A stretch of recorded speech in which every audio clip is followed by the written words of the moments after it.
नमस्कार मंडळी, मी नेहाज किचन मराठीमध्ये तुम्हा सगळ्यांचं खूप खूप खूप मनापासून स्वागत आहे.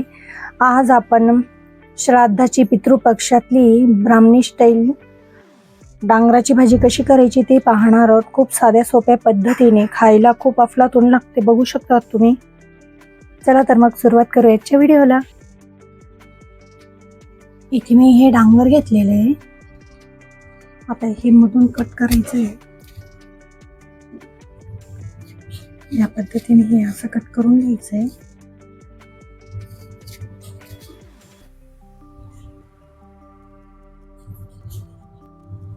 इथे बघू शकता डांगरचा जो पोकळ भाग होता मधला तो काढून घेतलेला आहे. आता डांगरची जी मागची साईड आहे या पद्धतीने ही साल काढून घ्यायची, म्हणजे भाजी लवकर होते, मऊसूद होते.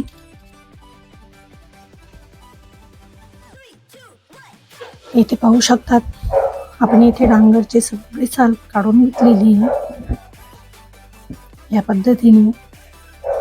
आता ही साल बाजूला काढून घ्यायची आहे. आता हे डांगर कट करून घ्यायचे.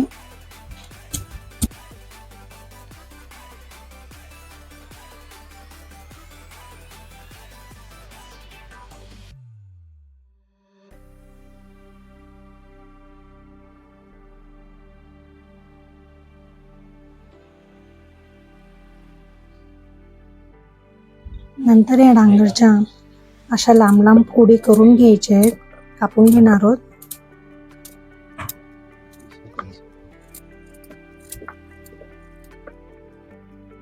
बघू शकता या पद्धतीने आपण या सगळ्या फोडी कापून घेणार आहोत.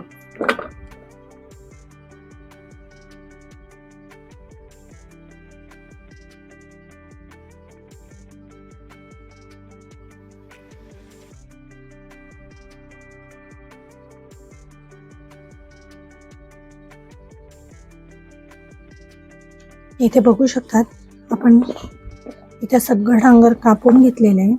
किती सुंदर फोडी झालेले आहेत, पाहू शकता. आता आपण याची भाजी करून घेणार आहोत. इथे एका कढाईमध्ये तेल तापत ठेवलेले आहे. इथे जिरे, आलं आणि मिरचीचा ठेचा केलेला आहे. कढीपत्ता, कोथिंबीर घेतलेली आहे आणि चवीनुसार गूळ घेतलेला आहे, बघू शकतात. इथे तेल तापलं की जिरे टाकायचे, कढीपत्ता, 2 चम्मच हा हिरवी मिरची टाकायचं आहे. मिक्स करायचे.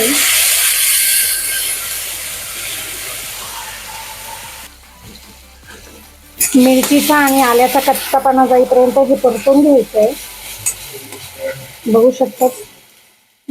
2-3 मिनिटं हे परतून घेणार आहोत. त्याचं बघू शकते तिथे 2 मिनिटं मस्त फ्राय झालेले आहे. आता इथे चिमूटभर हिंग आणि हळद टाकून घ्यायची, परत मिक्स करून घेणार आहोत. पाहू शकतात मस्त 2 मिनिटं परतून घेतलेले आहे. आता हे जे डांगराच्या फोडी केलेले आहे हे टाकून घेणार आहोत.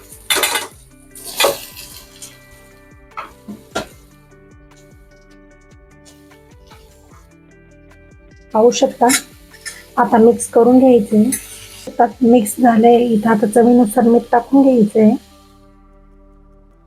आणि जो आपण थोडासा गूळ घेतलेला आहे चवीनुसार तो गूळ पण टाकून घ्यायचा आहे. मस्त अशी गोडसर ही डांगराची भाजी बनवून तयार होते, खूप सुंदर लागते. मस्त अशी मिक्स करून घेतलेली.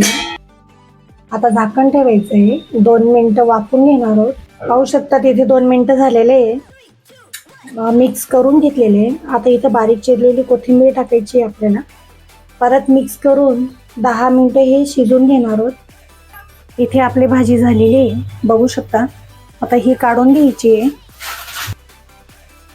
इथे आपण एका भांड्यामध्ये ही डांगराची भाजी काढून घेतलेली आहे आणि गार्निशिंगसाठी इथे थोडंसं ओलं खोबरं पिसून घेतलेलं आहे आणि थोडी कोथिंबीर कापून घेतलेली आहे.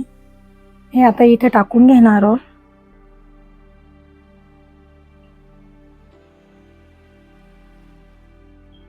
तर तुम्हाला ही ब्राह्मणी पद्धतीची पितृपक्षातली डांगराची भाजी कशी वाटली नक्की सांगा.